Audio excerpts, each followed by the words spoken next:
करे हम सबका बेड़ा पार, यही है मुक्ति मग का द्वार, यही है अद्भुत आत्म शांति, यही है परमानंद अपार, यही है सम्यक दर्शन ज्ञान, यही है निश्चय धर्म ध्यान, यही है मन वच काय निरोध, यही है सहज समाधि योग।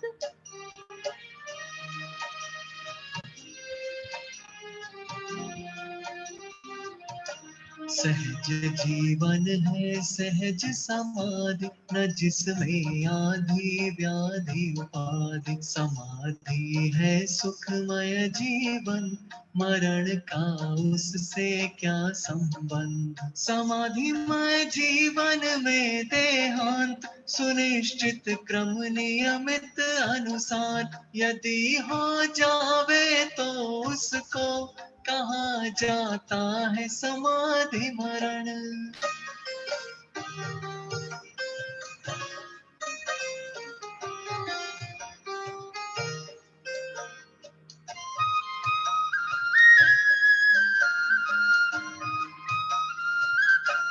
सहज संभावमयी जीवन, समाधि का है सम्यक रूप, मोह क्षोभ रहित समभाव, सहज ही अद्भुत और अनूप, समाधि धारण करके बंधु अरे जीवन का करे सुधार, मरण तो एक समय का कार्य, मरण का कैसे करे सुधार।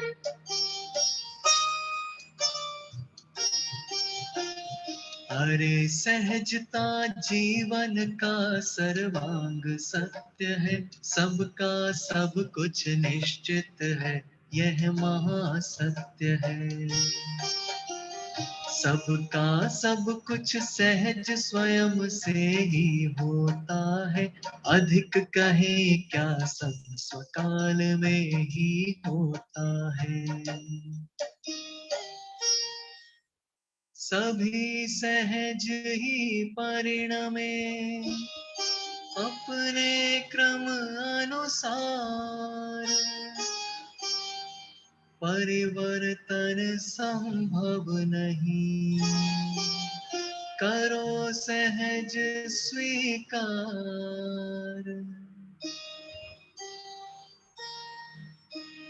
करो सहज स्वीकार, चित्त को ना भरमावो, सहज भाव से अपने आत्म में आ जाओ। अपने को तो अपना आत्म परम शरण है, मुक्ति मार्ग में श्रेष्ठ कार्य आत्म अनुभव है।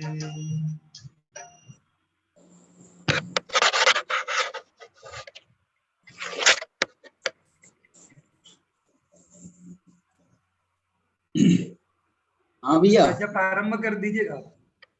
चलिए ठीक है। ज्यादा से ज्यादा करिए सर। नमो अर्हन्ताणं, नमो सिद्धाणं, नमो आयरीडाणं, नमो वज्रायाणं, नमो लोये सौवसाहूणम्,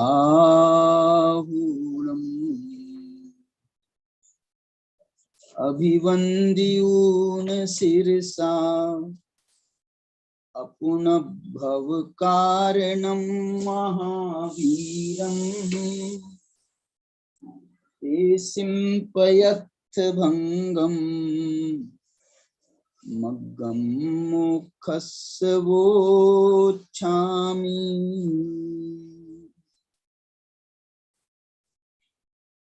मोक्ष मार्ग प्रकाशक की संभावित रूपरेखा, उस पर विचार यहाँ चल रहा है। उसके लिए अपन ने ये व्याख्यान माला का ही एक प्रकार से आयोजन किया है और इसमें हम विभिन्न ग्रंथों के माध्यम से मोक्ष मार्ग के स्वरूप की चर्चा कर रहे हैं। यहाँ पर पंचास्ति काय संग्रह के आधार पर जो उन्होंने दूसरा अधिकार 9 पदार्थ पुरस्सर मोक्ष मार्ग प्रपंच चूलिका नाम का अधिकार लिखा है, उसकी हमने 9 पदार्थों की जो उन्होंने चर्चा की है मोक्ष मार्ग के अंतर्गत, उसका अंतिम पदार्थ मोक्ष पदार्थ की चर्चा चल रही है। मोक्ष पदार्थ की चर्चा में भी अंतिम मोक्ष अधिकार चल रहा है, अंतिम मोक्ष पदार्थ चल रहा है, उसमें भी अंतिम गाथा चल रही है और उसमें भी जो भाव मोक्ष और द्रव्य मोक्ष का भेद किया है उसमें भी अंतिम द्रव्य मोक्ष की चर्चा चल रही है। उसमें भी अंतिम आत्मख्याति टीका हमारी हो चुकी है। अब तात्पर्य वृत्ति टीका की जो है हम यहाँ पर पारायण कर रहे हैं। इसके अंतर्गत मैं आपको यहाँ पर जो उन्होंने 153 नंबर की गाथा तो अपने अमृतचंद्राचार्य के टीका के हिसाब से बनती है, लेकिन यहाँ पर जयसेनाचार्य की टीका के हिसाब से ये 161 नंबर की गाथा बनती है। तो अब अपन ये 161 नंबर की गाथा की टीका यहाँ पर देख रहे हैं। देखिए उन्होंने टीकार्थ को ऐसे लिखा है, वो मैं आपके सामने पहले पढ़ता हूँ। गाथा एक बार आपके सामने पढ़ देता हूँ 153 नंबर की। जो संवरेण जुत्तो निज्जरमाणो य सव्व कम्माणि ववगद वेदा उस्सो मुयदि भवम तेन सो मोक्षो। जो संवर से सहित होता है, सभी कर्मों की सव्व कम्माणि निज्जरमाणो, सर्व कर्मों की निर्जरा करने में प्रवृत्त है। मन निज्जर मानो शब्द है ना, निज्जर मानो, तो ये मानो का मतलब है वो अभी वो कार्य कर रहा है, पूरा संपूर्ण नहीं हुआ है। संपूर्ण हो जाए तो मोक्ष हो जाए, इसलिए उसको निर्जरा का संकेत कर रहे हैं। निज्जर मानो य सव्व कम्माणि ववगद वेदा उस्सो, और जब वह वेद ववगद व्यपगत माने नष्ट कर देता है, किसको? वेद को भी और आयुष्य को भी। वेद से क्या कह रहे हैं? वेदनी, और आयुष्य से कह रहे हैं आयु कर्म। इसका जब वो मुयदि नाश कर देता है तो उससे उसका भव का भी नाश हो जाता है। ववगद वेदा उसको व्यपगत करता है तो उससे भवम मुयदि, उससे भव का नाश होता है, और तेन सो मोक्ष, उसी के कारण उसको मोक्ष कहलाता है। इस प्रकार की ये गाथा है। जिस प्रकार से ये यहाँ पर इन्होंने एक क्रमिक विकास किया है ना गाथा में, जो संवरेण युक्तो पहला स्टेप, फिर निज्जर माणो निर्जरा कर रहा है, फिर किनकी निर्जरा कर रहा है? सव्व कम्माणि, सब कर्मों की निर्जरा करने को प्रवृत्त है। फिर अंत में उसने जिसने वेद और आयु कर्म का नाश कर दिया, वेदनी और आयु कर्म का नाश कर दिया है, उससे जिसके भवों का भी नाश हो गया है और उससे उसको मोक्ष। ये जैसे इसमें क्रमिक विकास दिया है, उसी क्रमिक विकास को आधार बना करके आचार्य अमृतचंद्र ने भी टीका लिखी थी, और वैसी ही टीका यहाँ पर आचार्य जयसेनाचार्य भी लिख रहे हैं, और थोड़ा सा उसमें और निखार किया है उन्होंने, क्योंकि बाद में हुए ना जयसेनाचार्य, तो उन्होंने उसकी क्रमिकता जो है उसको और थोड़ा क्लियर किया है। देखिए टीकार्थ पढ़ता हूं मैं।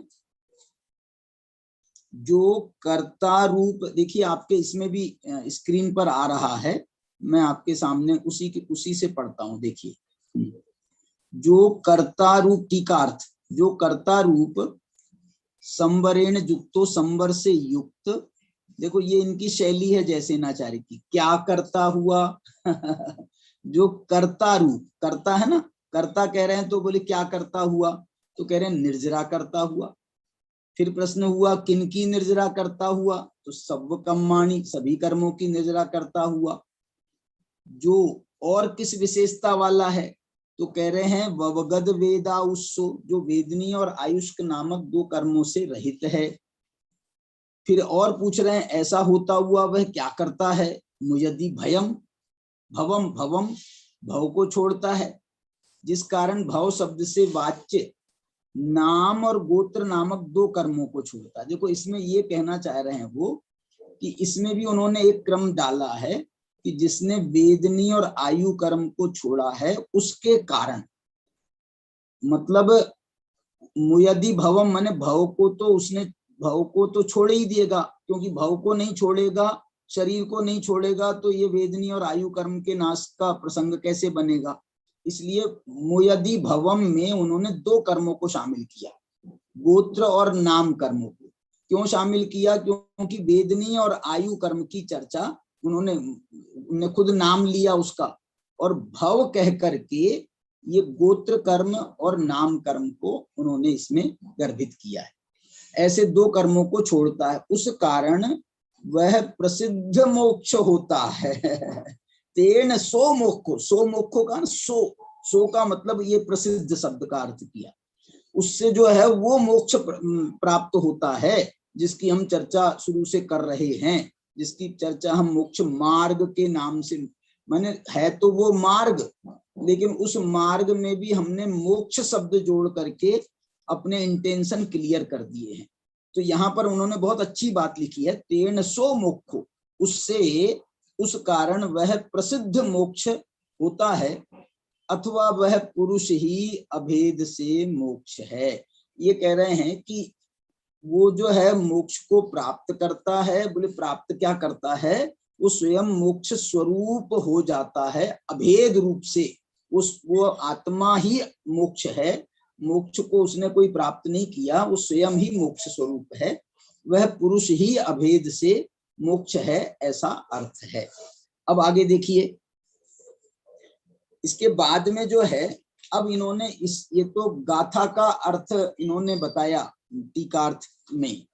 अब जो है ये इसमें से और क्या रहस्य निकालना चाहते हैं, उन रहस्यों को उजागर कर रहे हैं।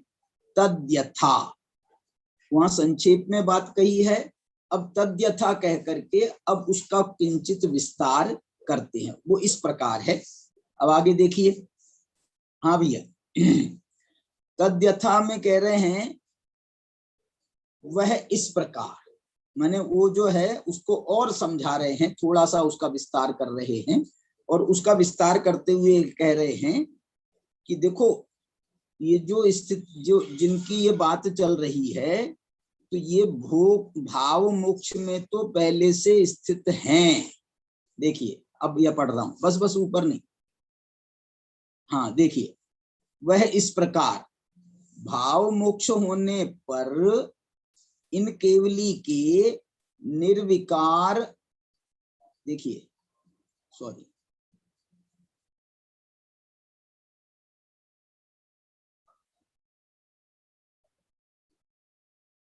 ये स्क्रीन, हाँ आ गई। भाव मोक्ष होने पर, देखो भाव मोक्ष तो पहले ही हो चुका है, 150 गाथा में उसका निरूपण किया, 151 में किया।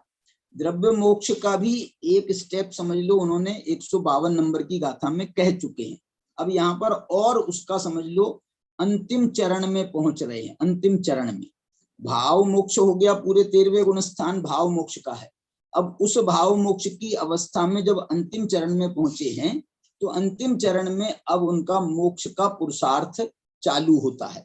अब देखो क्या होता है, भाव मोक्ष होने पर अब इन केवली के निर्विकार संवित्ति से साध्य सकल संवर करते हुए, ये सकल संवर क्यों कैसे कर रहे हैं, क्योंकि अभी भी ईर्यापथ आश्रव तो 13वें गुण स्थान में चल रहा था, इसलिए उसको भी रोकने के लिए ये सकल संवर, ईर्यापथ आश्रव जो है ये क्या बोलते हैं उसको, योग निरोध कर रहे थे ना, योग है आश्रव का कारण, तो आश्रव का निरोध तो होगा ही, लेकिन उसका जो कारण है योग, उस योग का निरोध इन्होंने चालू कर दिया है। ये उस अवस्था को बता रहे हैं संवर करते हुए। अब एक बात और बताऊं, इन्होंने जो है ना अपनी जो भाषा है इन्होंने खुद की डेवलप की है।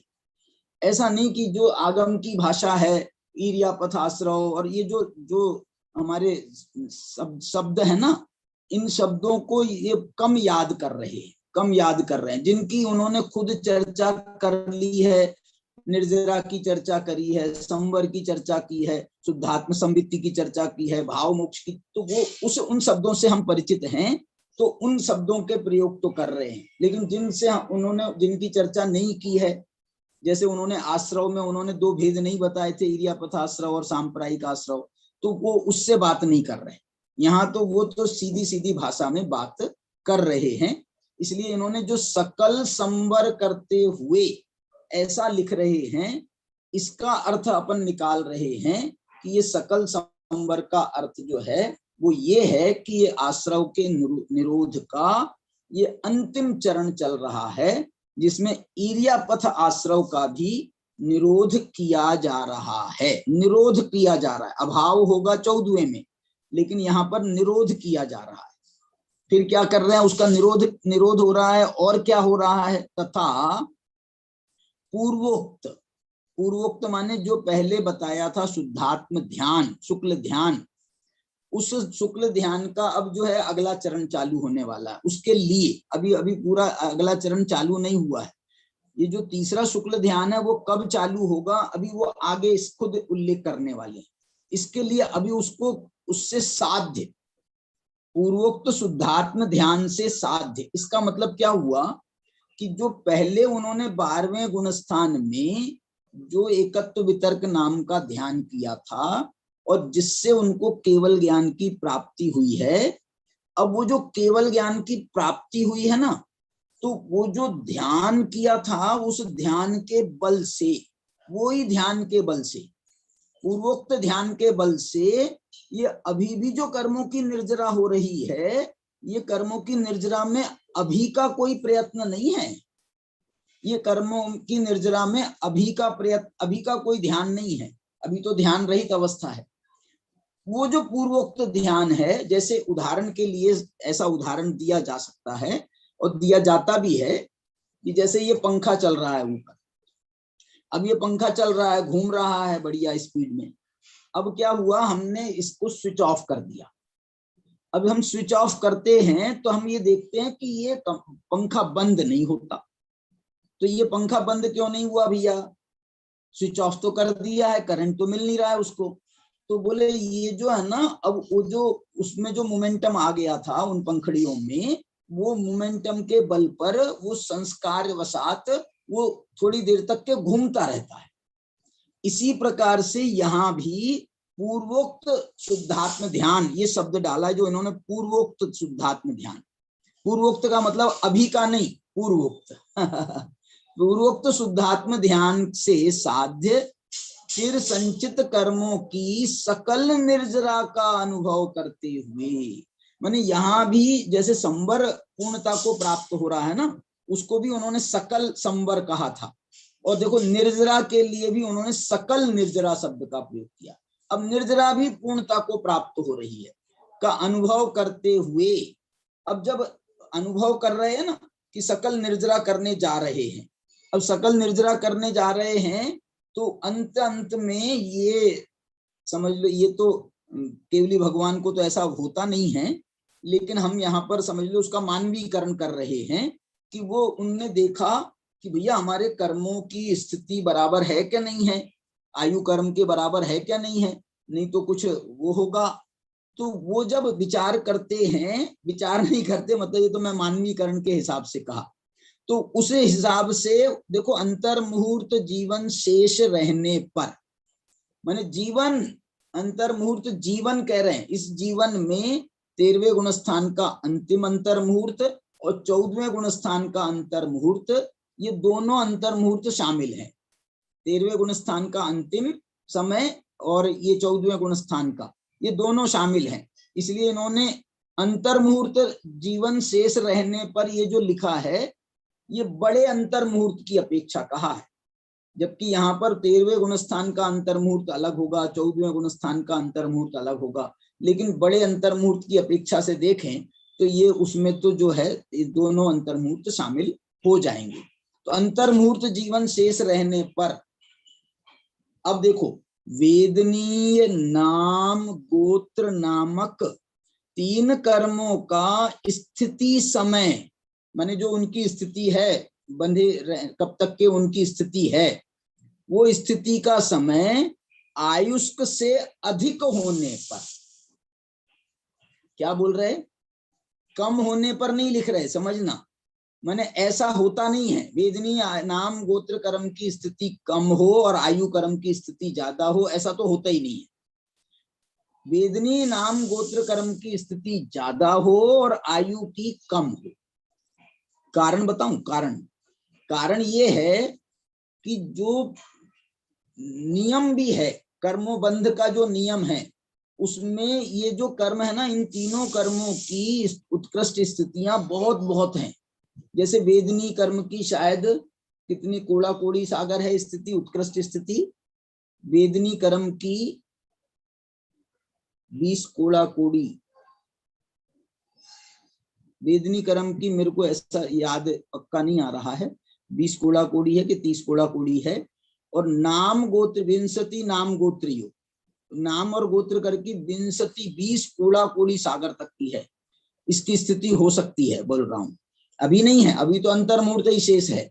उस अंतर मुहूर्त में भी उसकी थोड़ी ज्यादा हो और इसकी थोड़ी कम हो आयु कर्म की, ये स्थिति को मेंटेन करने का है बस। तो वो जो है, इसलिए मैं कह रहा हूं आयु कर्म की स्थिति तो हमेशा से बहुत कम ही रही है। आयु कर्म की स्थिति तो समझ लो उत्कृष्ट स्थिति देवनारकियों में 33 सागर की है, मनुष्यों में तो पूर्वों की है, 84 लाख पूर्व आदिनाथ भगवान की या सिमंदर भगवान की एक कोटि पूर्व की आयु है। तो वो जो है ना, वो बहुत कम है उस सागरों की स्थिति के सामने। इसी कारण से वेदनीय नाम गोत्र की जो स्थिति है उसको, उसकी अधिक हो सकती है, थोड़ी मतलब अंतर मुहूर्त के कुछ समय अधिक होगी, इसलिए अंतर मुहूर्त के कुछ समय कम होगी, बस इतनी सी। तो अधिक होने पर उन 3 कर्मों की अधिक स्थिति को नष्ट करने के लिए, माने वो अधिक स्थिति को कम करने के लिए, अधिक नष्ट करने के लिए कहो अथवा कम करने के लिए कहो, ये मूल संस्कृत में शब्द है विनाशार्थम, अधिक स्थिति को विनाशार्थम ऐसा लिखा है, जीवित ये लिखा है अधिक स्थिति विनाशार्थम। या देखो अब ये क्या लिखना चाह रहे हैं, वो बहुत अच्छी बात कह रहे हैं, अथवा संसार की स्थिति नष्ट करने के लिए। ये देखो क्या बात हो गई, इसमें जो है मतलब इन 2 कारण दे रहे हैं ये। एक कारण तो वो 3 कर्मों की स्थिति को कम करने के लिए या नष्ट करने के लिए कह रहे हैं, और जो दूसरा कारण दे रहे हैं संसार की स्थिति नष्ट करने के लिए। अब संसार जो है, अब इन कर्मों के अलावा कौन सा संसार है, इन कर्मों के अलावा कौन सा संसार बचा है, लेकिन उन्होंने उसको भव से भी, देखो संसार की स्थिति क्यों कह रहे हैं, मुयदि भवम, मूल गाथा में शब्द था मुयदि भवम, तो वो भवम शब्द का अर्थ होता है संसार, तो ये संसार को का नाश करते हैं। और देखो वहां पर शब्द डाला था उन्होंने 2 ही गाथा, एक तो आयु और दूसरा वेदनी और आयु, और उन्होंने खुद ही जो भव शब्द डाला था, वो भव शब्द डाला था नाम कर्म और गोत्र कर्म के लिए। तो नाम और गोत्र को उन्होंने भव के अंतर्गत लिया, और आयु और वेदनी को तो उन्होंने डायरेक्ट गाथा में शब्द कहा था। तो चारों कर्मों का नाश करना है, तो यहाँ पर जो है दो भाषा में इन्होंने बताया कि वेदनी नाम गोत्र नामक 3 कर्मों की स्थिति आयुष्क से अधिक होने पर उन 3 कर्मों की अधिक स्थिति को नष्ट करने के लिए, अधिक स्थिति को नष्ट किया है, बराबरी पे ले आए, माने अधिक को नष्ट करके आयु कर्म के बराबरी पर ले आए, अथवा संसार की स्थिति नष्ट करने के लिए। ये इसका कोई और दूसरा रीजन होगा तो मुझे जो है इस पर अभी मैं कुछ कह नहीं सकता, मैंने इसका दो रीजन बता रहे हैं अथवा कह करके। तो एक में तो कर्म की स्थिति को कम करने के लिए आया है, और दूसरा संसार की स्थिति नष्ट करने के लिए। ये बात का भी थोड़ा सा हम और विचार कर सकते हैं।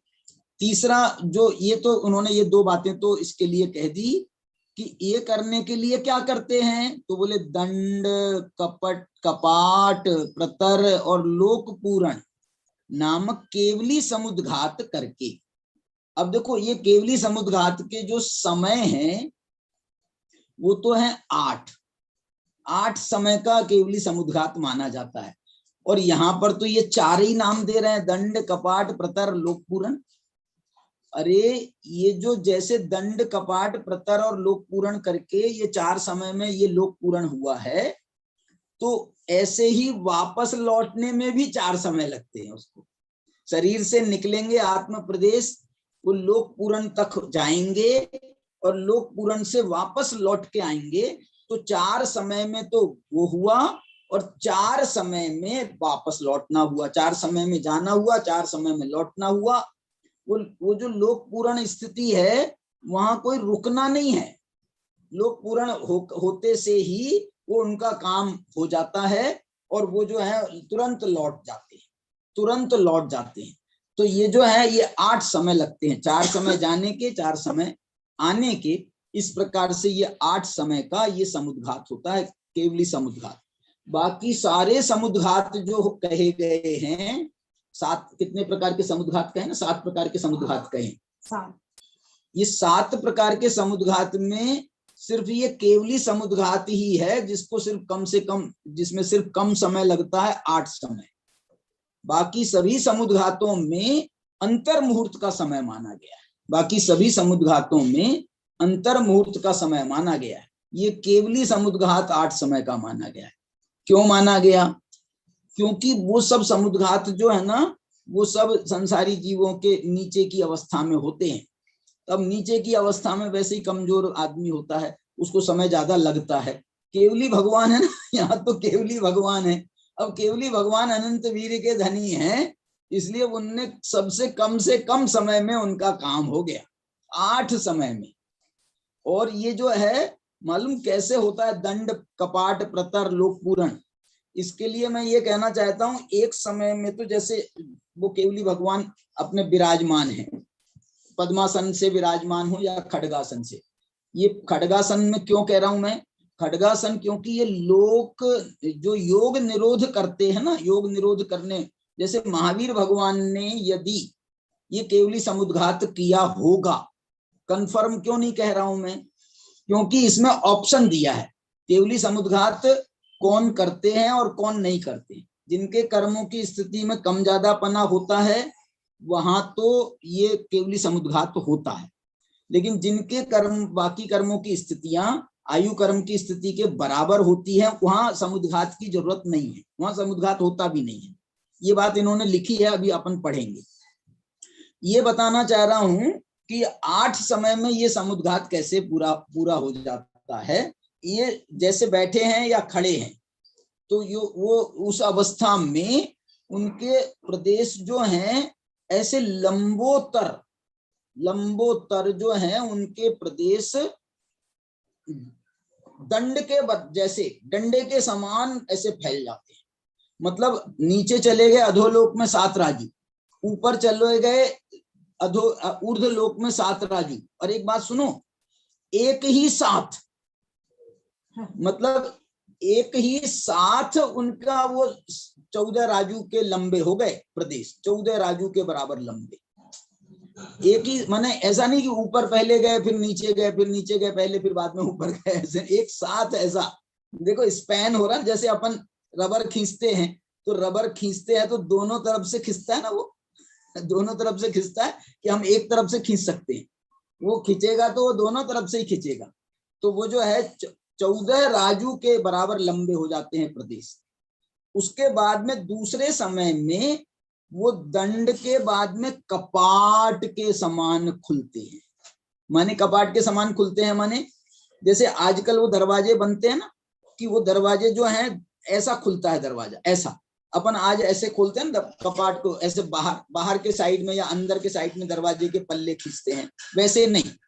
इनके जो कपाट के समान, माने वो जो दरवाजे जो है ना ऐसे सीधे खुल जाते हैं, इस साइड भी जगह है, इस साइड भी जगह है, तो वो दरवाजे ऐसे खुल जाते हैं। तो ऐसे दरवाजे खुल जाते हैं, माने एक राजू के बराबर, क्योंकि एक राजू ही उनकी त्रसनाली की चौड़ाई है, तो एक राजू के बराबर चौड़े हो जाते हैं, एक राजू के बराबर चौड़े हो जाते हैं। पहले समय में दंड के बराबर, डंडे के समान होते हैं 14 राजू के बराबर, फिर एक राजू के बराबर चौड़े होते हैं दूसरे समय में। तीसरे समय में वो प्रतर, प्रतर का मतलब है अंदर जो है जितना, जो 7 राजू के बराबर जैसे चौड़ाई है, लेकिन यहाँ पर 7 राजू क्यों नहीं होगा, क्योंकि जो त्रस नाड़ी है वो एक राजू बाई एक राजू की है, इसलिए त्रस नाड़ी के बाहर तो इनको नहीं जाएंगे जाएंगे जाएंगे, क्योंकि लोक पूरण होते हैं ना, यहाँ तो ये जो है त्रस नाड़ी बाधक नहीं है उसमें, केवली परमात्मा को ये समुद्घात करने के लिए त्रस नाड़ी बाधक नहीं है, इसलिए जो है वो अंदर जो है 7 राजू, वो जो है 3 राजू इस साइड में, क्या बोलना चाहिए, पूर्व साइड में, और 3 राजू उत्तर साइड में, ऐसे जो है, जो भी उसका शायद पूर्व उत्तर है कि उत्तर दक्षिण है, ये पक्का ख्याल नहीं है मुझे, शायद उत्तर दक्षिण होना चाहिए, क्योंकि पूर्व मुख से तो उनका वो बताएंगे हम मोक्ष, उस दृष्टि से जो है उत्तर दक्षिण में 7 राजू फैलेंगे, इसको बोलते हैं प्रतर। अब क्या होता है, इसके बाद भी जो हमारा जो लोक है ना, वो ऐसा सीधा सच्चा नहीं है, ऐसा मनुष्याकार लोक है हमारा, तो मनुष्याकार लोक होने के कारण और भी जो है ना ये जगह ऐसी जो हो जाती है ना, जैसे हम ये बता रहा हूं मैं आपको, तो ये जो जगह है ये भरना और पड़ता है। तो चौथे समय में फिर उनके जो प्रदेश हैं, अभी तो सीधे सीधे खड़े हुए थे, फिर आड़े हुए, फिर गहरे हुए, अब जो बाकी की जगह और बैलेंस्ड है उनको पूरा करके ये लोक पूर्ण हो जाते हैं। ये 4 समय में हुआ। आपको यहाँ पर जो है ना अवस्थाएं तो 7 बताई जा रही, 7 बताई जा रही, मान लोक पूर्ण की तो एक ही है, और 2 बार प्रतर करेगा, 2 बार कपाट करेगा, 2 बार दंड करेगा, लेकिन इसमें समय 8 क्यों लग रहे हैं, अवस्थाएं 7 हैं, समय 8 क्यों लग रहे हैं, क्योंकि समय नाम जो गिना जाता है वो यहां से वहां पहुंचने का गिना जाता है, यहां से वहां पहुंचने का जो समय है वो गिना जाता है।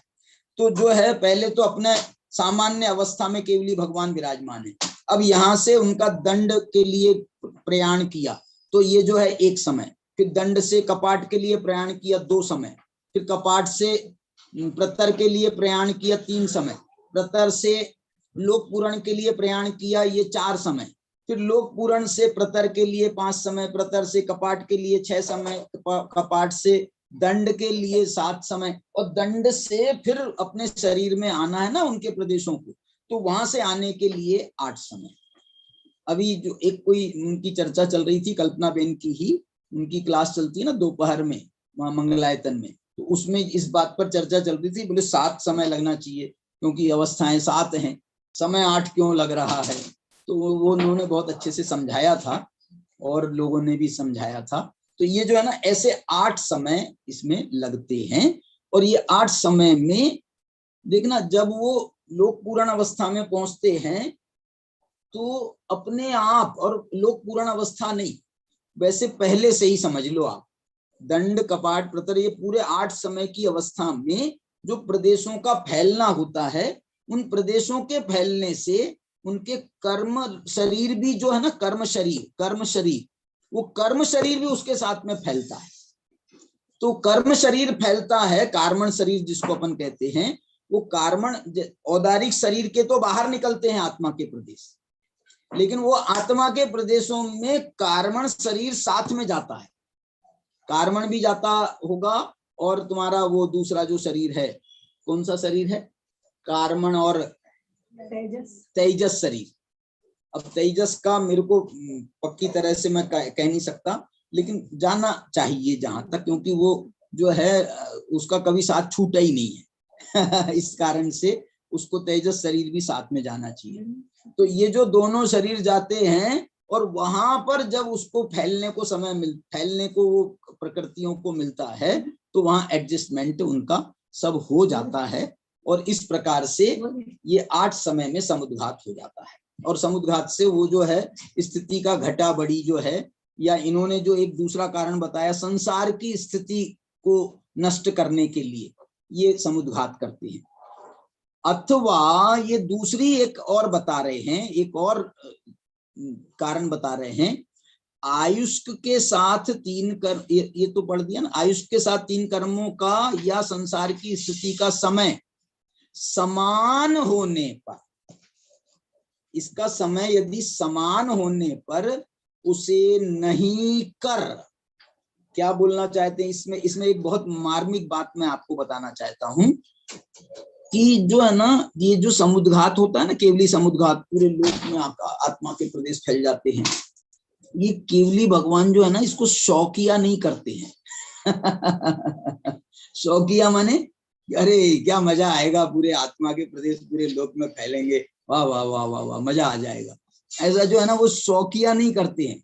वो तो यदि कर्मों की स्थिति कम ज्यादा है तो वो जो है सहज भाव से वो उनके आत्मा के प्रदेश जो है ना वो निकल जाते हैं बाहर, स्वाभाविक रूप से निकल जाते हैं। मतलब उसमें आप ऐसा नहीं समझना कि कोई वो बुद्धि पूर्वक, राग पूर्वक, कोई इच्छा से, कोई जैसे मैंने कहा शौकिया, वो कोई ऐसा काम, ये लिख रहे हैं ना, यदि आयु कर्म के साथ तीन कर्मों का या संसार की स्थिति का समय समान हो तो उसे नहीं कर, तो फिर ये समुद्घात नहीं करते हैं। अब सुनना, अब आगे, अब ये सब करने के बाद, ये सब करने के बाद फिर तीसरा जो शुक्ल ध्यान है अब चालू होता है। तत्पश्चात ये शब्द डाल रहे हैं, तत्पश्चात माने ये समुद्घात जो है, ये समुद्घात वो ध्यानावस्था के काल में नहीं होता है, शुक्ल ध्यान के काल में ये समुद्घात नहीं होता है, शुक्ल ध्यान उसके बाद होता है। स्वशुद्धात्मा में निश्चल वृत्ति रूप सूक्ष्म क्रिया प्रतिपाती नामक तृतीय शुक्ल ध्यान का उपचार करते हुए, ये उपचार क्यों कह रहे हैं? क्योंकि ध्यान जो है ना सामान्य से एकाग्र चिंता निरोधो, चिंता का निरोध करके ध्यान होते हैं, ध्यान की परिभाषा है वैसी। तो यहाँ ये कह रहे हैं कि वैसा कुछ यहाँ पर चिंता का निरोध नहीं हो रहा है, ये तो केवली परमात्मा है, अनंत ज्ञान, अनंत दर्शन, अनंत सुख, अनंत वीर में विराजमान है, इसलिए उनको ध्यान करते हैं। ये सब हम, ये भाषा बोलने की है, उपचार की भाषा है, उनका तो सब काम सहज हो रहा है उपचार करते हुए। तदुपरांत, अब देखो उसके बाद, अब इसके बाद में दूसरी घटना घटेगी, सहयोगी गुणस्थान का उल्लंघन कर। ये तीसरा शुक्ल ध्यान जो है ये काय के लिए है? सहयोग का उल्लंघन करने के लिए, योग का निरोध करने के लिए। और योग का निरोध हो जाता है तो योग जब जैसे ही पूरी तरह से नष्ट हो जाता है तो वो जो है 13वें गुणस्थान का अंत हो जाता है। और संपूर्ण प्रदेशों में, अब देखना ये बात जो मैं इसमें इसका वर्णन आपको समझाना चाह रहा हूं, योग निरोध का, योग निरोध के बाद में योग के अभाव का। योग निरोध में तो ध्यान का काल है, अब उनको तो एक काम बाकी है, वो करना है उनको, तो वो योग के निरोध का काम करना था, तो योग का निरोध करने के लिए उनकी सारी जो है वो पुरुषार्थ लगा हुआ था। अब क्या होता है, जैसे ही वो योग का निरोध होता है, योग का निरोध पूरा हो जाता है, योग मर जाता है, योग मर जाता है और अयोग अवस्था प्राप्त होती है। तो वो अयोग अवस्था होने पर उनको ऐसा अतीन्द्रिय आनंद, देखो क्या शब्द डाल रहे हैं आचार्य, वो ये लिख रहे हैं अयोगी सहयोगी गुणस्थान का उल्लंघन कर संपूर्ण प्रदेशों में आह्लादमय एकाकार रूप से परिणत परम समरसी भाव लक्षण सुखामृत के रसास्वाद से तृप्त समस्त शील गुणों के निधान स्वरूप, मतलब ये अवस्था प्रकट हुई। और उसके बाद में जो है समुच्चिन्न क्रिया नामक चतुर्थ शुक्ल ध्यान उनको प्रारंभ होता है, वो होता है। माने एक इसमें एक ऐसी बात भी समझ में आती है कि 14वें गुणस्थान में भी पहले समय से ही ये चौथा शुक्ल ध्यान चालू नहीं हो रहा, पहले समय से ही। क्योंकि 13वें गुणस्थान के अंत तक तो तीसरा शुक्ल ध्यान चला है। उसके बाद में उस शुक्ल ध्यान का कार्य संपन्न हो जाने दो, उसके बाद में फिर चौथे शुक्ल ध्यान में जाएंगे। उस दृष्टि से स्वर्णलता आवाज नहीं करो, उसके बाद में जो है वो ये शुक्ल ध्यान करने के लिए चौथे शुक्ल ध्यान में प्रवेश करेंगे कुछ समय के बाद में, 14वें गुणस्थान में प्रवेश करने के 14वें उसके बाद में। उस बीच में क्या होगा, उसके बाद उस बीच में बता रहे हैं संपूर्ण प्रदेशों में आह्लादमय, वाह, आह्लाद आह्लाद आह्लाद। योग का जब निरोध हुआ ना, देखो योग में क्या हो रही थी, योग के कारण प्रदेशों में चंचलता हो रही थी, चंचलता हो रही थी। उससे जो है ना उनको वो आह्लाद जो है वो प्रदेशों से वैसा आह्लाद नहीं आ रहा था। देखो आपको ये अनंत सुख होने के बाद की अवस्था का वर्णन है। ये अनंत सुख होने के बाद भी जब योग की चंचलता के कारण से उधर ईर्यापथ आश्रव हो रहा है, उधर वेदनी का उदय आ रहा है, वहां कर्मों के अघातिया कर्मों के उदय भी चल रहे हैं, तो वो जो है ना अभी वो बात नहीं है। अनंत तो अनंतता तो इस अर्थ में है कि मोहिनी का अभाव हो गया और अनंत दर्शन, अनंत ज्ञान, अनंत सुख, अनंत वीर प्रकट हो गया। चलो, तो ये जो है उसका आनंद तो आ रहा था, लेकिन ये जो काम बाकी था उसका जो है वो योगों की चंचलता उनकी काम कर रही थी। अब जब उन्होंने उन कर्मों की स्थिति को भी, घटा बड़ी जो थी उसको भी बराबरी पर ला दिया, तो उसके बाद में उन्होंने फिर ये अपना 13वां शुक्ल ध्यान लागू किया और फिर योगों की चंचलता को समूल नष्ट कर दिया। देखो आप ऐसा भी कह सकते हो कि ये जो है ना योग जो 8 समुद्घात हुआ है ना, समुद्घात, उस समुद्घात में योग ने काम किया था, योगों की चंचलता विद्यमान थी। अरे दंड के बराबर हो रहे, कपाट हो रहा, प्रतर हो रहा, लोक पूर्ण हो रहा, तो ये प्रदेश ही तो चंचल होकर के ऐसा सब काम कर रहे हैं। और जब ये काम पूरा हो गया उधर कर्मों की स्थितियां भी बराबर हो गई, तो उनको जो है अब आनंद जो है, सारा काम निपट गया, सारा काम निपट गया। तो योगों की चंचलता नष्ट। अब बोलते हैं अब योगों का क्या काम रह गया, योगों का अब क्या काम रह गया। बोलना बंद हो चुका है, विकल्प करना बंद हो चुका है, काय का भी निरोध एक प्रकार से स्थूल काय का निरोध कर दिया है। स्थूल काय का निरोध माने चलना फिरना बंद है, हो गया है। ये प्रदेशों का तो चलना फिरना हुआ, देखो इसमें भी आखिरी में एक प्रकार से शारीरिक प्रदेश चलना फिरना तो नहीं था, लेकिन आत्मिक प्रदेशों का जो चलना फिरना था वो अभी तक बंद नहीं हुआ था, वो ये बंद हो गया 8 समय में। और उसके बंद होने पर अब वो भगवान ने कहा कि अब ये जो सूक्ष्म क्रिया जो है ये इसकी भी क्या जरूरत है, अब ये कोई प्रकार की क्रिया की जरूरत नहीं है, अब इसको जो है ले आओ अपन, अब ये योग को खत्म करो। तो ये सूक्ष्म क्रिया चालू हुई, योग को खत्म करने के लिए सूक्ष्म क्रिया चालू हुई। ये सूक्ष्म क्रिया प्रतिपाती है, माने सूक्ष्म क्रिया में प्रवेश करते हैं और प्रतिपाती होकर के फिर वहां पर जब उन्हें उसका काम पूरा हो गया, 13वां गुणस्थान समाप्त हो गया, माने संयोग अवस्था समाप्त हो गई। अब मालूम है कैसे स्थिर हो गए हैं भगवान कि सारे के सारे आत्मा के जो उनके जितने भी प्रदेश थे ना, वो बिल्कुल ऐसे बिल्कुल सॉलिड हो गए, सॉलिड। अब उसमें चंचलता नाम का कोई काम बाकी रहा ही नहीं। तो ऐसा ये 14वां गुणस्थान योग निरोध का है। और जब उनका सारा एकदम स्थिर हो गया तो अब आप सोचो कि आनंद कैसा होगा। देखो एक बात बताना चाह रहा हूं, ये जो है ना सब कार्यों की ये मन वचन काय के योग से चंचलता होती थी।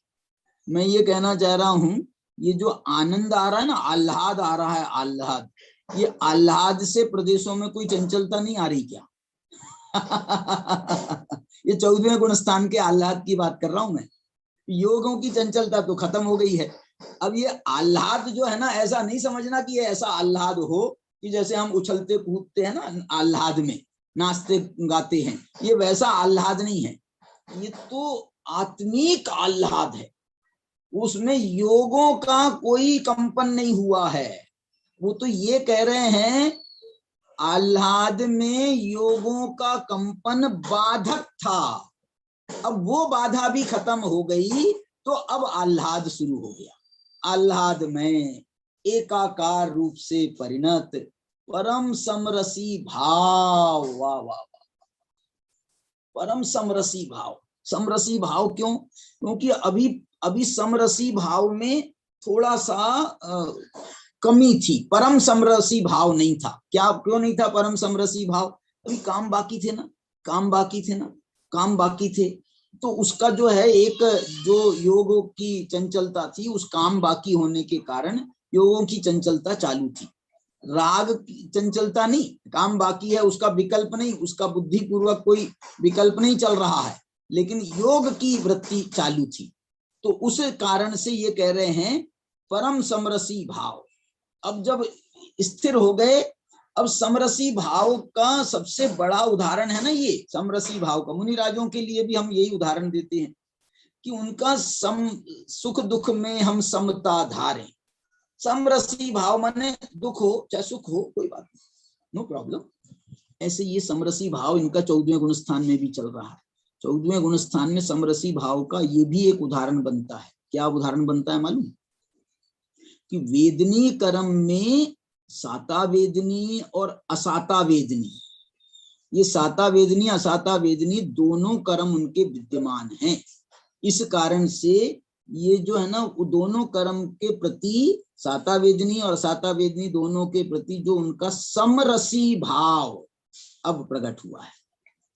मुझे ऐसा लगता है कि शास्त्र देखना पड़ेगा कि जो अभी तक प्रकृतियां जो है ना, क्या नाम, असाता जो है वो साता में कन्वर्ट हो रही थी, अब जो है वो असाता साता में कन्वर्ट हो रही है कि नहीं हो रही है, ये मेरे को शास्त्र में देखना पड़ेगा। माने समरसी भाव है ना, असाता है, असाता में भी आने दो, उस यदि आ रही है तो कोई बात नहीं है, ऐसा मुझे लगता है। और एक दूसरा बात तो मैं कंफर्म आपको बता सकता हूं कि जो अंतिम समय में साता वेदनी अथवा असाता वेदनी दोनों में से कोई एक प्रकृति मानी है अंतिम समय में। इसमें जो दो प्रकार के समय बताने वाले हैं, 14वें गुण स्थान का उपांत्य समय और अंत समय। तो उपांत समय में 72 प्रकृतियों का नाश हो जाता है और अंत समय में बाकी 13 प्रकृतियों का नाश होता है। इस प्रकार से कुल 85 प्रकृतियों का नाश होना है, 85 प्रकृतियों का नाश। तो वो 85 प्रकृतियों के नाश के लिए ये बात यहाँ पर बता रहे हैं। देखो अब अभी मेरे को तो वो बात बताना था, परम समरसी भाव, सुखामृत के रसास्वाद से तृप्त, योग की चंचलता आनंद में बाधा पहुंचाती है।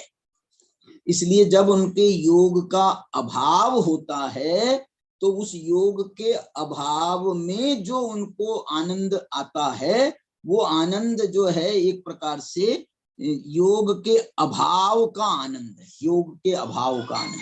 अभी उनको एक और आनंद की स्थिति और आनी है इससे ऊपर भी। वो कौन से आनंद की स्थिति है? जिसमें उनको अव्याबाध, वेदनी कर्म का अभी अभाव नहीं हुआ है, समरसी भाव हुआ है।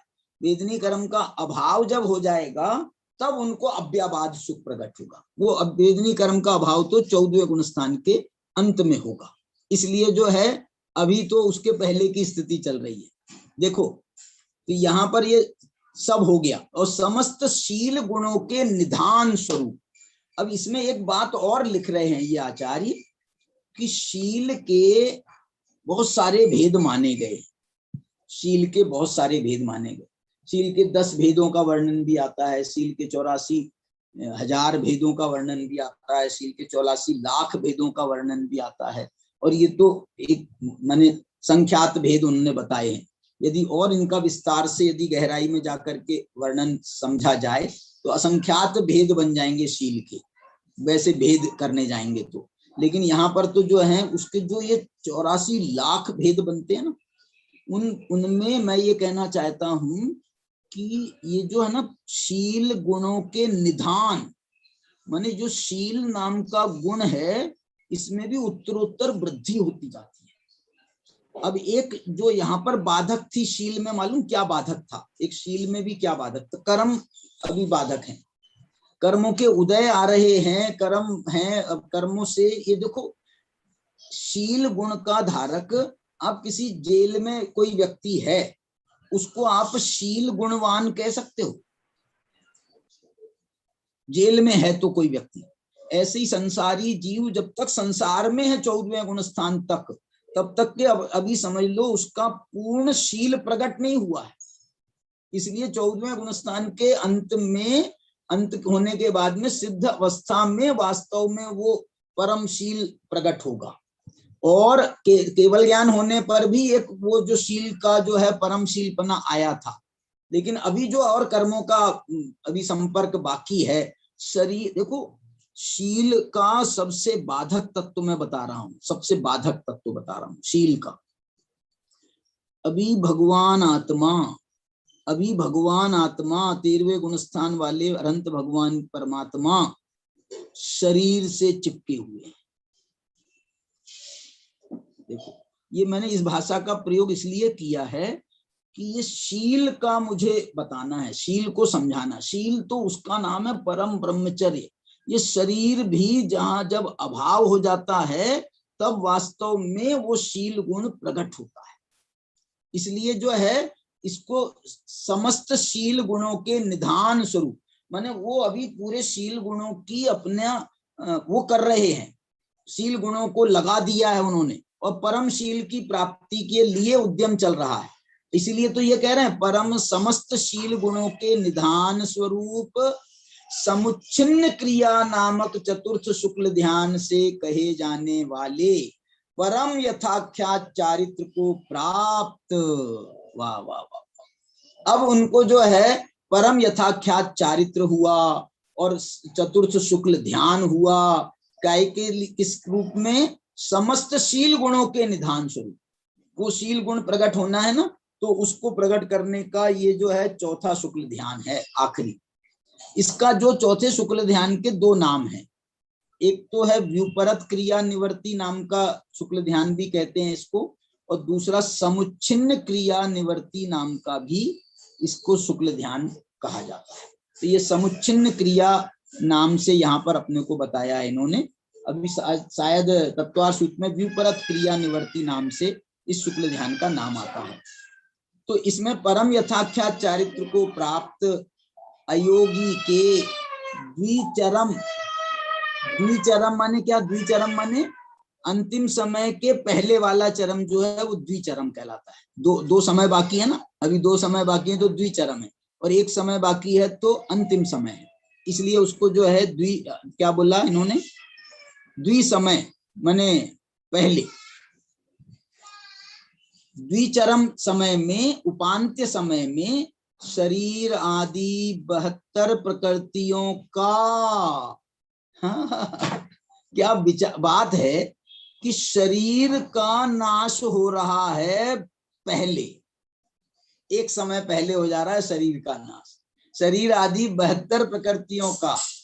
और अंतिम समय में वेदनी, आयुष्क, नाम, गोत्र, देखो शरीर नष्ट हो गया है, अभी नाम बाकी है नाम चल रहा है। वेदनी कर्म की भी अंतिम स्थिति चालू, वो अभी नष्ट होना बाकी है। आयुष्क कर्म का भी एक समय बाकी है। तो ये जो है इनका भी अंत समय में 4 कर्मों की 13 प्रकृतियां जो हैं उनका नाश होता है, और पुद्गल पिंड का जीव के साथ अत्यंत विश्लेष रूप द्रव्य मोक्ष होता है। ये द्रव्य मोक्ष जो है इसका नाम है वो सिद्ध अवस्था। वाह। अब देखना, ये सिद्ध अवस्था हो गई, कहाँ हुई है मालूम? सिद्ध अवस्था, ये सिद्ध अवस्था यही हो गई मध्यलोक में, अभी ऊपर विराजमान नहीं हुए जाकर के अभी समय भेद नहीं है, समय भेद नहीं है द्रव्य मोक्ष का, और ऊपर विराजमान होने का समय भेद नहीं है। लेकिन एक दृष्टि से कार्य तो 2 अलग अलग हो गए ना। द्रव्य मोक्ष हुआ यहाँ पर, और वहां जाकर के विराजमान होना है, भले ही एक ही समय में हो जाएगा, लेकिन कार्य तो दो है ना, तो दो कार्य हैं, तो उसमें भी इन्होंने इसमें भेद करके बता रहे हैं कि द्रव्य मोक्ष हुआ यहाँ पर, उसके बाद भगवान क्या करते हैं, दो खुद ही प्रश्न पूछ रहे हैं आचार्य। द्रव्य मोक्ष हो गया, उसके बाद भगवान क्या करते हैं, तो उसका जवाब दे रहे हैं पूर्व प्रयोग से। तत्वार सूत्र में सूत्र है पूर्व प्रयोगाद असंगत्वाद बंधच्छेदात तथा गति परिणामाच, ये सूत्र है तत्वार सूत्र में 10वें अधिकार में। तो ये वाले सूत्र का यहाँ पर उल्लेख किया इन्होंने कि वो जो है ना सिद्ध ऊपर क्यों जाते हैं, क्यों जाते हैं, जब मोक्ष हो गया तो जहां मोक्ष हुआ वहीं पर स्थिर होकर के बैठ जाए, क्यों जाते हैं ऊपर मोक्ष, बोले जाते नहीं है, जाते नहीं है, पूर्व प्रयोगात, बोले पहले से ही ऐसा प्रयोग था कि जैसे ही शरीर से छूटता था आत्मा तो वो जो है ना वो ऊपर जाता था, पूर्व प्रयोगात। ये ऊपर माने जो ऊर्ध्व गमन करते हैं ना सिद्ध भगवान, वो ऊर्ध्व गमन के 4 कारण बताए गए हैं शास्त्रों में। पूर्व प्रयोगात, पूर्व पहले से ही आदत है ऊपर जाने की, तो पूर्व प्रयोगात में उन्होंने कह दिया कि वो जैसे ही शरीर छूटा तो वो अपने पूर्व प्रयोग से चले गए। दूसरा कारण बताओ, दूसरा कारण ये है असंगत्वात्, ये शरीर का संग था ना, बांध के रखा था शरीर, बांध के, बंध का छेद तो बाद में करें, ये बंध माने वो तो कर्मों का बंध समझ ले हम, असंग में शरीर का संग छूटता है। तो ये जो शरीर का संग छूटता है, तो शरीर का संग छूटने से भी वो आत्मा जो है वो हल्की हो जाती है, हल्की हो जाती है। और दूसरा कारण ये हो जाता है, हल्की हो जाती है तो ऊपर जाती है। दूसरा बंध का छेद, बंध का छेद माने कर्म बंध से जब किसी को बांध के रखेंगे तो हम उसको रोक लेते हैं, उसको बांध के रखा है तो वो गमन नहीं कर सकता है, चल नहीं सकता है, वहीं वहीं वहीं वहीं मंडराता रहेगा, या वहीं बांध बहुत जोर के बांध के रखा है तो वहीं बैठा रहेगा। यहाँ पर बंध का छेद हो जाने से माने समस्त कर्मों का, 8 कर्मों का जब बंध का छेद हो गया तो बंध का छेद होने पर भी जो है वो हल्का होता है। वो जो हल्का क्या, अब हल्का भारी तो कोई रहा नहीं, आत्मा आत्मा रह गया, तो वो बंध का छेद हुआ तो वो ऊपर गमन करता है। ऊर्ध्व गमन करने के ये 4 कारण बता रहे हैं, पूर्व प्रयोग से, असंग होने से, बंध का छेद होने से, और एक चौथा कारण ये बता रहे हैं वो कि हमने युक्तियां तो लगाई हैं बहुत सारी, ये युक्तियों से, ये पूर्व प्रयोग से, असंगत्वात् बंधच्छेदात्। आखिरी युक्ति मालूम क्या दिया उनने, बोले साहब जो है ना ये सिद्ध भगवान बनते हैं, जब मोक्ष होता है तो उनके जो है ना स्वाभाविक रूप से उनके वहां जाने का ही नियम है, तथा गति परिणामाच, ऐसा ही नियम है, ऐसा ही जो है वस्तु का स्वरूप है कि सिद्ध भगवान जो हैं वो सिद्धालय में रहेंगे, तो वो जो है तथा गति परिणामाच, ऐसा ही उनका होता है। इन 4 कारण रूप से यथाक्रम, अब देखो इसके लिए उदाहरण दे रहे हैं, पूर्व प्रयोगात का उदाहरण दे दिया कि आबिद कुलाल चक्रवत, जैसे मैंने अभी उदाहरण दिया था ना ये पंखे का, ये भी वही उदाहरण है कि कुलाल जो है वो कुम्हार जो चक्र को चलाता है तो वो उसके बाद में चलाना बंद कर देता है, उसके बाद भी चक्का घूमता रहता है, तो ये पूर्व प्रयोगात, उसमें पूर्व प्रयोग का उदाहरण दिया। दूसरा असंग के लिए उदाहरण क्या दिया मालूम, आलाम्बु, तुंबड़ी के लेप से रहित हो जाने के समान। जैसे कोई तुंबड़ी है, तुंबड़ी मतलब कोई ऐसा पात्र होता है, कोई एक वनस्पति होती है तुंबड़ी, अब उसको जो है ना तुंबड़ी को हमको पानी में डुबो के रखना है, तो अब वो पानी में डुबोने के लिए जो है वो उसमें मट्टी का लेप किया जाता है, कोई भी पदार्थ का लेप किया जाता है, उसको भारी किया जाता है, भारी करके उसको पानी में डालते हैं तो जितने देर तक भारी रहती है वो, या उसका जो लेप नहीं निकलता है ना तब तक तो नीचे डूबी रहती है। लेकिन जैसे ही वो लेप उसका दूर हो जाता है, धीरे धीरे धीरे पानी में गल जाता है, तो जैसे ही लेप उसका दूर हुआ और वो ऊपर आ जाता है, तो तुंबड़ी जैसे ऊपर आती है किस कारण से, असंग हो जाने के कारण से। अब तीसरा उदाहरण दिया एरंड बीज के समान। ये देखो तुंबड़ी में तो हमने ऊपर से चिपकाया था लेप, लेकिन जो एरंड का बीज होता है तो उस एरंड के बीज में तो इन बिल्ट जो है वो वनस्पति में ही वो बीज के चारों तरफ जैसे वो लिपटा रहती है ना चीजें, तो वो तो उससे बंधा है, फल में अंदर बीज है और ऊपर से वो जो है लिपटा है। तो ये जो है ना, ये एरंड बीज में भी जैसे ही उसका ऊपर का वो आवरण हटता है, तो एरंड बीज में विशेष रूप से ये कार्य देखा जाता है कि जैसे ही वो ऊपर का बंध हटता है तो एरंड का बीज ऊपर उछलता है, ऐसा उसके एरंड के बीज का स्वभाव है। तो ये कारण भी एरंड बीज का उदाहरण दिया, और तथागति परिणाम का उदाहरण दिया उन्होंने, ऐसा ही स्वभाव है। तो बोले अग्नि को देख लो, अग्नि का ऐसा ही स्वभाव है क्या नहीं, अग्नि जलाओ तो ऊपर जाती है, अग्नि जलाओ तो ऊपर जाती है। कभी आपने अग्नि की ज्वाला को नीचे जाते देखा है? अग्नि की ज्वाला जाएगी ऊपर, प्रकाश तो उसका चारों तरफ फैलता है, प्रकाश फैलता है चारों तरफ, लेकिन जो ज्वाला है वो अग्नि की ज्वाला ऊपर ही जाती है। इस प्रकार 4 दृष्टांत यहाँ पर इन्होंने दे करके एक समय में, और ऊपर ले लो, एक समय में लोकाग्र को जाते हैं। अब इसमें ऐसा लग रहा है कि उन्होंने जो है ना द्रव्य मोक्ष और उनका ऊपर विराजमान होने में उसके बीच में एक समय माना है, लेकिन शास्त्र जो अन्यत्र जो है ऐसा नहीं, कहीं पर यहाँ पर भी स्पष्ट नहीं है, लेकिन हमको ऐसा लग रहा है कि भाई एक समय में वहां ऊपर जाते हैं। ये एक समय में लोकाग्र को जाते हैं नहीं, उसी समय में लोकाग्र को जाते हैं। किसी समय में यहाँ द्रव्य मोक्ष हुआ और उसी समय में लोकाग्र को जाते हैं, दो में समय भेद नहीं माना गया है। उससे आगे गति में निमित्त कारण भूत धर्मास्तिकाय का अभाव होने से, अब उसके ऊपर क्यों नहीं जाते हैं, लोक के ऊपर ऊर्ध्वगमन स्वभाव है ना। अरे देखो, अनंत सिद्ध भगवान है, वस्तु के स्वरूप के साथ में खिलवाड़ नहीं करते, जबरदस्ती वो जो अनंत वीर के धनी है तो अपना जो है ना वीर दिखाएंगे नहीं। ये जो है ना, ये तो फिर अड़ापन हो जाएगा, अड़ीपन हो जाएगा, अड़ियल स्वभाव नहीं है। उनने तो कह दिया भाई धर्मास्तिकाय के बाद में वस्तु के स्वरूप में ही जीवों को ऊपर जाने की बात नहीं। तो बोले हम कोई जीवों से बाहर हैं क्या, हम सिद्ध जीव हैं, जीव ही तो हैं हम भी, तो जीव और पुद्गलों का गमन उसके ऊपर होता ही नहीं है, तो हम क्यों जबरदस्ती करेंगे, वस्तु का स्वभाव ऐसा है।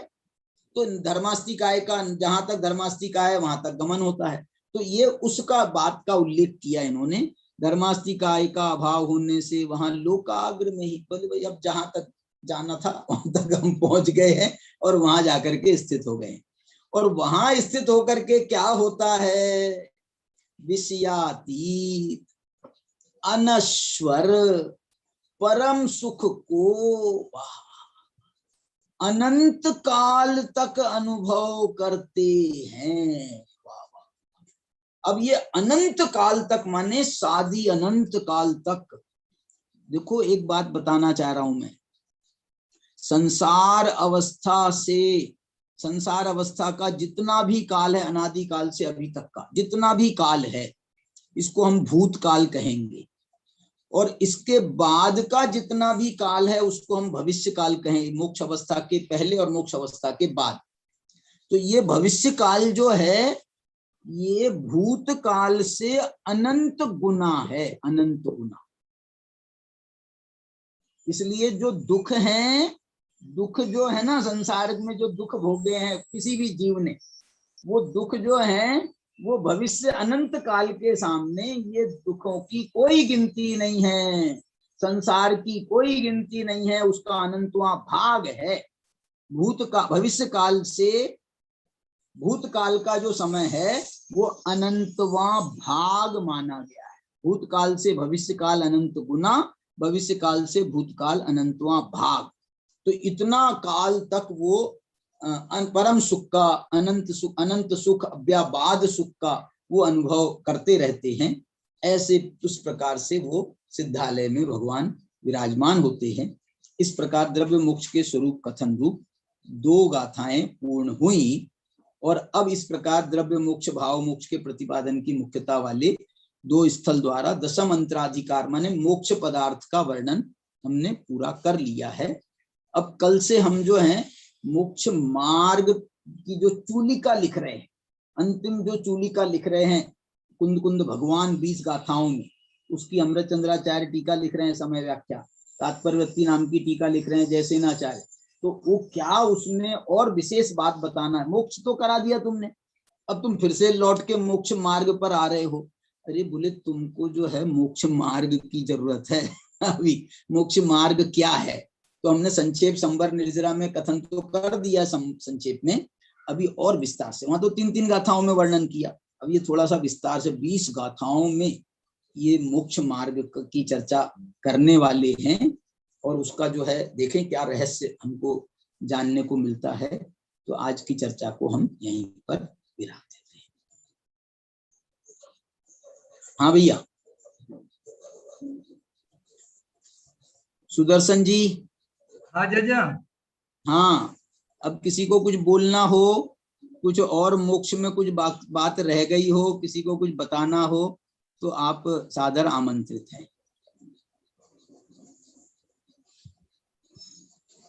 चलिए, मोक्ष के बाद में अब किसी को कोई विकल्प नहीं है। सबके विकल्प शांत हो गए हैं, बढ़िया मोक्ष में अनंत सुख का आनंद लेने वाले हैं। चलिए, समय भी ज्यादा हो गया है, तो जिनवाणी। हाँ, कौन बोल रहे हैं? तो नाम लिखवा दे। इसको मोक्ष जाना नाम लिखवा दे। अभी नाम जो लिखवा है दे, मोक्ष जाना हो भाई। नरेश, अभी जो है एक बोलियां हुई हैं स्पेस में रहने, मंगल ग्रह में या कहाँ पर स्पेस में रहने की, जो है कोई वहां पर फ्लैट बन रहे हैं, तो उसकी बोली हुई है, कितने करोड़ की बोली गई है, वो कितने करोड़ों में। अच्छा, चलिए, तो नरेश भी मोक्ष ले जा रहा है, नाम लिखाओ भैया सब जन। वाह, तो उसकी फीस लोगे क्या, मुफ्त में ले जा रहे हो? निःशुल्क सेवा तुम्हारी तरफ से है, निःशुल्क। चलिए, चलो मैं चाचा आज के बिंदु सुनाता हूँ कुछ। हाँ जरूर सुनाओ। हाँ, सुनाओ पहले। जो आत्मा संवर करते हुए निर्जरा करता है और वेदनीय आयु नाम गोत्र कर्म रहित होकर जीव मोक्ष स्वरूप हो जाता है। एकत्व वितर्क ध्यान से ही केवल ज्ञान की प्राप्ति होती है। 13वें गुणस्थान का अंतिम समय एवं 14वें गुणस्थान का अंतर्मूर्त जीवन शेष रहने पर ही शुक्ल ध्यान लगाते हुए भगवान मोक्ष को प्राप्त करते हैं। केवली समुद्घात 8 प्रकार का माना गया है। 14 राजू के बराबर दंड के समान, 1 राजू बराबर कपाट के समान, 7 राजू बराबर प्रतर के समान, और फिर लोक प्रमाण करते हुए इस प्रकार 8 प्रकार का केवली समुद्घात भगवान करते हैं। केवली समुद्घात के बाद ही शुक्ल ध्यान होता है। योग का निरोध होने पर ही अनंत सुख की प्राप्ति होती है। 14वें गुणस्थान में ही परम समरसी भाव प्रकट होता है। केवली भगवान के ऊर्ध्वगमन के अंतिम चाचा ने बताया कि केवली भगवान के ऊर्ध्वगमन के 4 कारण, पूर्व प्रयोग से, असंग होने से, बंध के छेद से और स्वाभाविक गति परिणाम होने से। अंतिम बात चाचा ने कही कि जहां तक धर्मास्तिका है वहीं तक ही भगवान जाते हैं। वो अड़ियल स्वभाव के नहीं होते, जहां तक जीव जाता है वहीं तक वो जाते हैं एवं लोकाग्र में स्थित होकर विषयातीत अनश्वर परम सुख की प्राप्ति अनुभव करते हैं। बहुत सुंदर, बहुत सुंदर, बहुत सुंदर। सिद्ध भगवान जो हैं वस्तु के स्वरूप के साथ में खिलवाड़ नहीं करते हैं, ये विशेष बात है। बहुत अच्छी बात, बहुत अच्छी बात। चलिए, निर्माणी स्तुति। अनंत धर्मनस्तत्वं पश्यन्ति प्रत्यगात्मन अनेकांतमयी मूर्तिर् नित्यमेव प्रकाशिताम्।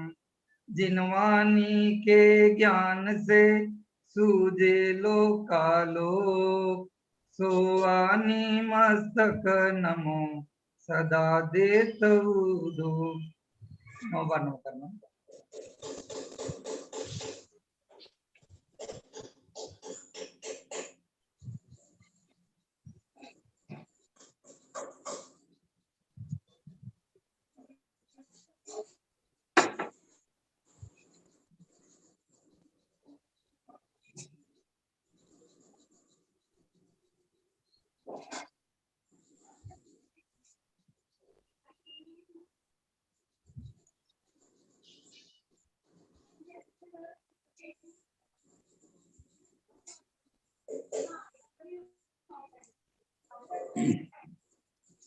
जय बोलो द्वादशांग रूपी जिनवानी माता की जय। सभी को जय जिनेन्द्र। सभी को जय जिनेन्द्र। हमारे सुदर्शन जी भाई साहब को, नरेश जी को, अजय जी मारवाड़कर को, अशोक भैया को, डॉक्टर बिमल जी को, जय कुमार जी भाई साहब को, मंदार जैन कहाँ के हो भैया, और विवेक जैन, इनको सभी को हमारा जय जिनेन्द्र। विवेक जी कहाँ के हैं? नहीं बता रहे।